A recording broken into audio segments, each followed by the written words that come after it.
Hi there. This is the second video out of three actually that I'm making as a personal invite because I'm preparing for an in-person tour.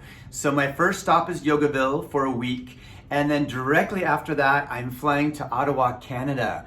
And I've been involved with Beyond Yoga Studio and Wellness Center virtually now for a few years, I think it's been.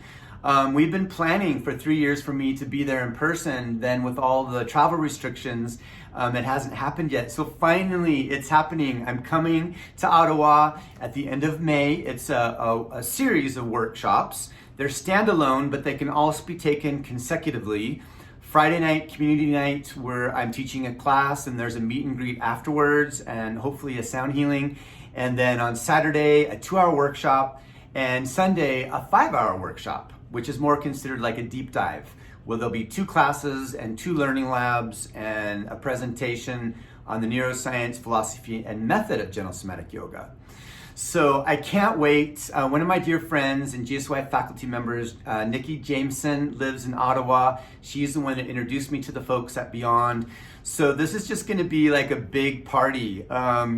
In a mindful way of coming together and learning from each other and sharing experiences and celebrating getting through this pandemic and recreating what's on the other side, which most importantly is to continue learning skills for deep self-care. So if you live in Ottawa or near Ottawa, a lot of people fly in for these in-person events. You're welcome to join us. To learn more information, there's links down below in the description of this YouTube video, and I hope to see you there. All right, take care, love and blessings.